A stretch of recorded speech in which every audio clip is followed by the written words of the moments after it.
15वीं शताब्दी में तो वहां कोई मुस्लिम था ही नहीं। 15वीं शताब्दी में तो 100% हिंदू थे। हमारे 51 शक्तिपीठों में से 5 शक्तिपीठ बांग्लादेश में है।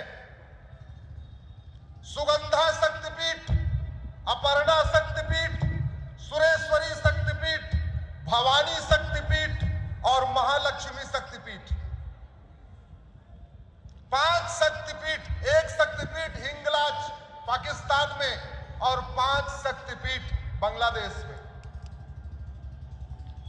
जो लोग कहते हैं कि मजहब नहीं सिखाता आपस में बैर रखना, मैं उनसे पूछता हूं, अगर मजहब आपस में बैर रखना नहीं सिखाता तो हमारे 5 शक्तिपीठों पे हमला क्यों हो रहा है?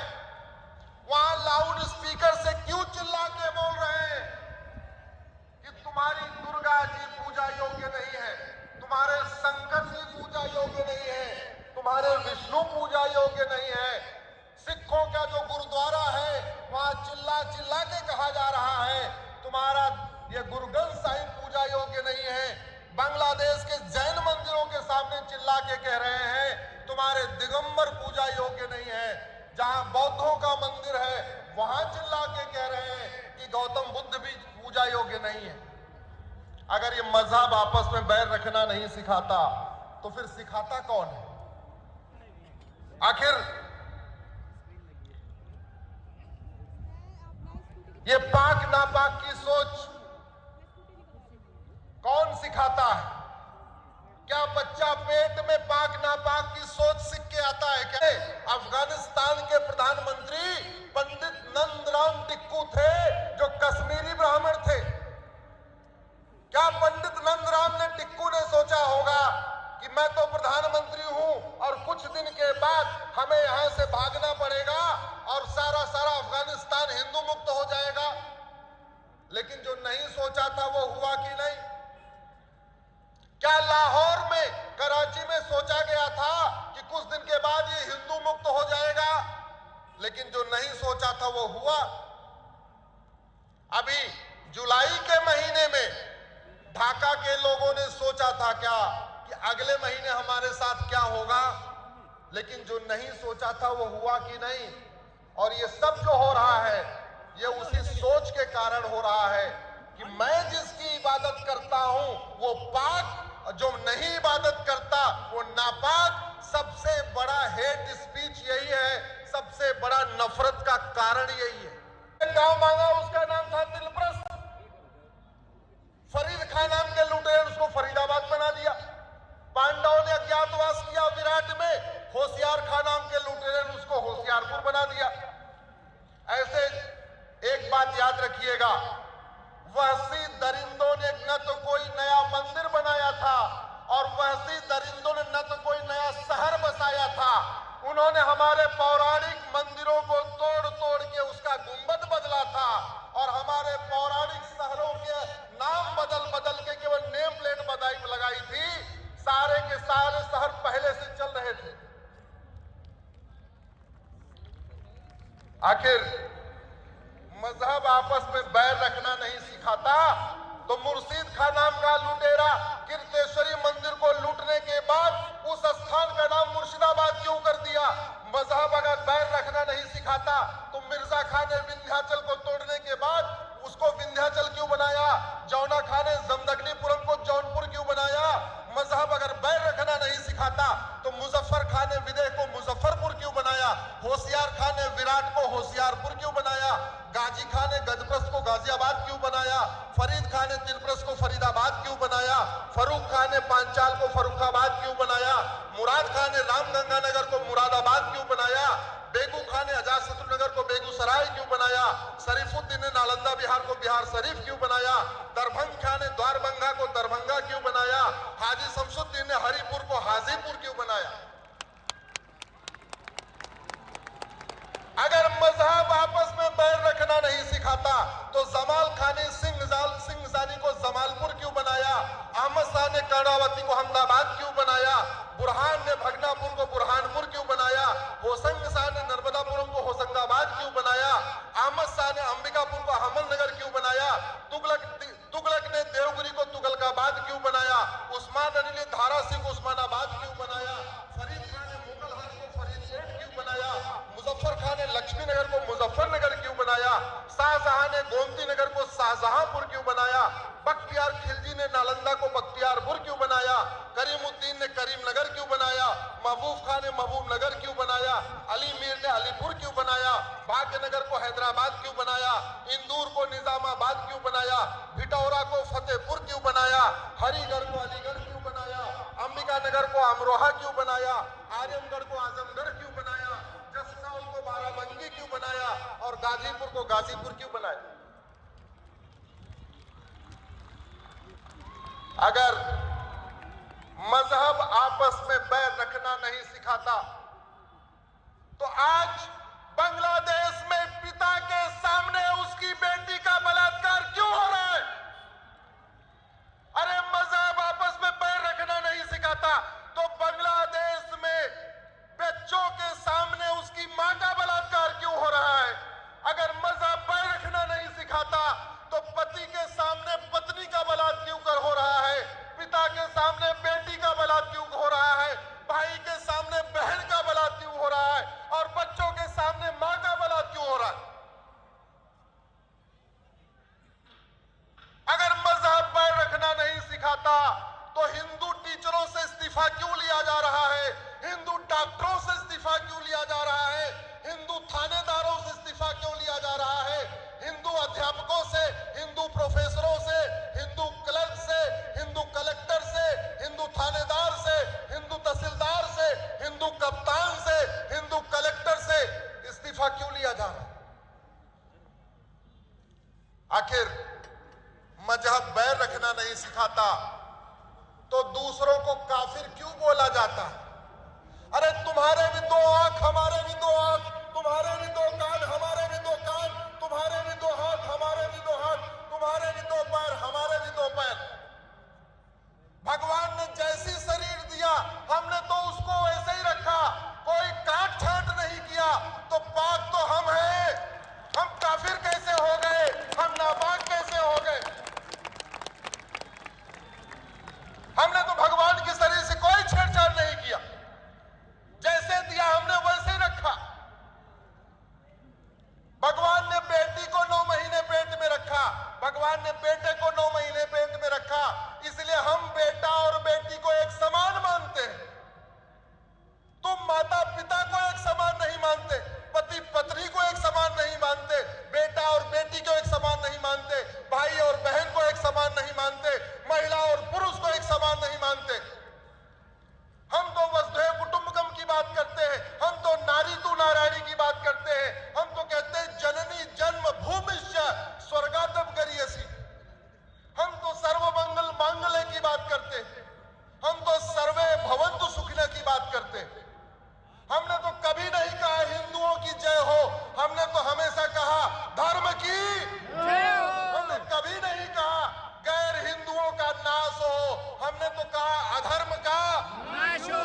हमने कभी नहीं कहा हिंदुओं में सद्भावना हो, हमने तो कहा प्राणियों में सद्भावना। हमने कभी नहीं कहा केवल हिंदुओं का कल्याण हो, हमने तो कहा विश्व का कल्याण हो। ये तो तुम्हारी छोटी सोच है, तुम सबका कल्याण नहीं चाहते, तुम केवल अपने मजहब के लोगों का कल्याण नहीं चाहते हो, तुम सबके बीच में भाईचारा नहीं चाहते, केवल अपने मजहब में भाईचारा चाहते हो।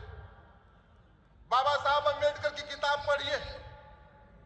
बाबा साहब अम्बेडकर ने एक बच्चे को गुरुकुल में डाल दीजिए और एक बच्चे को मदरसे में डाल दीजिए। अगर आपको लगता है सारे पंथ एक समान होते हैं, सारी किताबों में एक ही बात लिखी हुई है, तो ट्रायल करने के लिए अपने 2 बच्चों में एक बच्चे को गुरुकुल भेजिए, एक बच्चे को मदरसा भेजिए और 10 साल के बाद आपको समझ में आएगा कि सारे मजहब एक समान होते हैं या मजहब ही दुश्मनी फैलाता है। आपके इसी क्षेत्र से एक जैन परिवार के बच्चे को कन्वर्ट कर दिया ऑनलाइन गेमिंग के जरिए। देश के अपने पुलिस भाइयों को बताना चाहता हूं, इस समय बांग्लादेश में थानेदार, हवलदार, पेशकार, तहसीलदार, कलेक्टर और कप्तान से इस्तीफा ले लिया गया है। क्यों? क्योंकि वो हिंदू हैं। अब आप वहां जाके उनको नहीं बचा सकते हो, लेकिन भारत में आप कुछ कर सकते हो। मैं आपको रास्ता बताता हूं। मैं आपसे पूछता हूं, ये धर्मांतरण राष्ट्र की सुरक्षा के लिए खतरा है कि नहीं? ये घुसपैठ राष्ट्र की सुरक्षा के लिए खतरा है कि नहीं? और जो राष्ट्र की सुरक्षा के लिए खतरा होता है, उससे निपटने के लिए कानून है, उसका नाम है एनएसए, नेशनल सिक्योरिटी एक्ट। मैं आज गजप्रस्थ के पुलिस से आग्रह करता हूं और पूरे देश के पुलिस से आग्रह करता हूं, ड्रग जिहादियों, घुसपैठ जिहादियों और धर्मांतरण कराने वाले जिहादियों के खिलाफ नेशनल सिक्योरिटी एक्ट लगाना शुरू करिए। 1 साल तक जमानत नहीं होगी। आज मैं दूसरा आग्रह कर रहा हूं, ये ड्रग जिहाद, घुसपैठ जिहाद और धर्मांतरण जिहाद हमारी एकता अखंडता के लिए खतरा है। डेमोग्राफी इम्बैलेंस हो रही है। आप ड्रग जिहादियों, घुसपैठ जिहादियों और धर्मांतरण कराने वाले जिहादियों और उनके मददगारों के खिलाफ यूएपीए लगाइए। धर्मांतरण एक वेजिंग वॉर है। मुगल यहां धर्मांतरण कराने आए थे, अंग्रेज यहां धर्मांतरण कराने आए थे। मुगलों ने इस्लाम को फैलाया, अंग्रेजों ने क्रिश्चियनिटी को फैलाया। तो ये आपको घटिया फिल्में देखना शुरू कर रहे हैं और नशेड़ी होने के बाद धीरे धीरे वो नपुंसक हो रहे। मिशनरियों और जिहादियों ने ड्रग सप्लाई करके पंजाब में 25% कन्वर्जन कर लिया और ये यहां भी हो रहा है। हमारे आसपास के दिल्ली एनसीआर में ऐसा कोई कॉलेज नहीं है जहां ड्रग स्मगलर ने अपना नेटवर्क नहीं फैलाया। और उसमें आप पता कर लीजिए, रेव पार्टी में जाने वाले 100% हिंदू हैं। जितने नशेड़ी बच्चे हो रहे हैं 100% हिंदू हैं, क्योंकि बड़े प्लान्ड वे में ये जो ड्रग जिहाद चल रहा है, हिंदू लड़के और लड़कियों को टारगेट किया जा रहा है। जैसे वो 2-3 साल नशा कर लेते हैं, फिर कहते हैं मैं शादी नहीं करूंगा। माता पिता को लगता है बच्चा एडवांस हो गया इसलिए शादी नहीं करेगा। नहीं, वो बच्चा नपुंसक हो चुका है, वो लड़का नपुंसक हो गया है, वो लड़की नपुंसक हो गई है, इसलिए कह रही है मैं शादी नहीं करूंगा। इसलिए ड्रग स्मगलर के खिलाफ मैं गाजियाबाद पुलिस से कहता हूं, स्पेशल ड्राइव शुरू करिए। बड़े प्लान में भारत की डेमोग्राफी बदलने के लिए शुरू किया गया।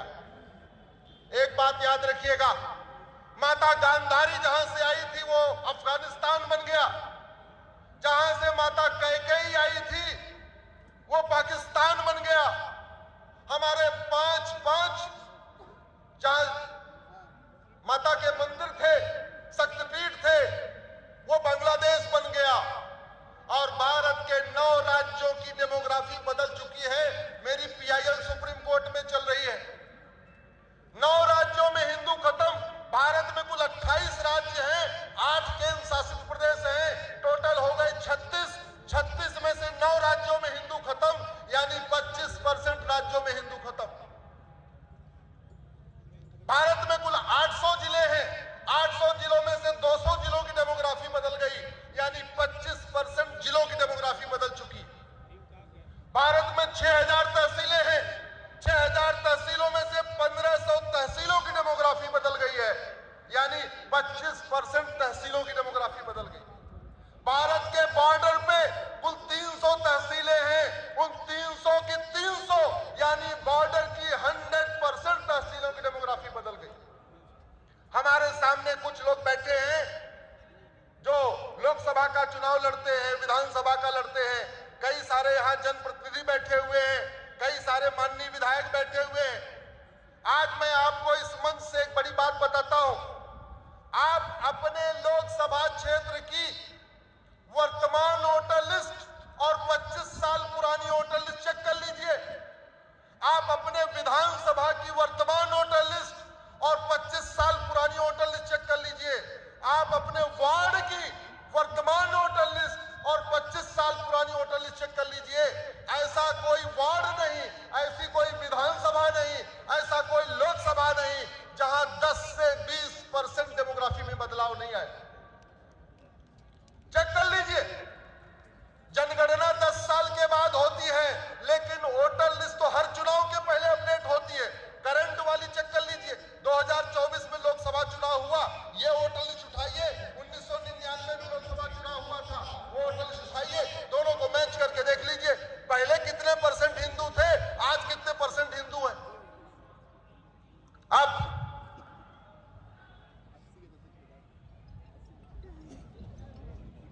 कुछ लोग कहेंगे कोई बात नहीं, हिंदू अगर घट रहे हैं तो क्या होगा, दूसरे बढ़ रहे हैं तो क्या होगा।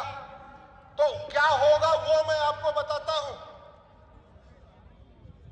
जब तक हिंदू बहुसंख्यक है तब तक ये भारत का संविधान है।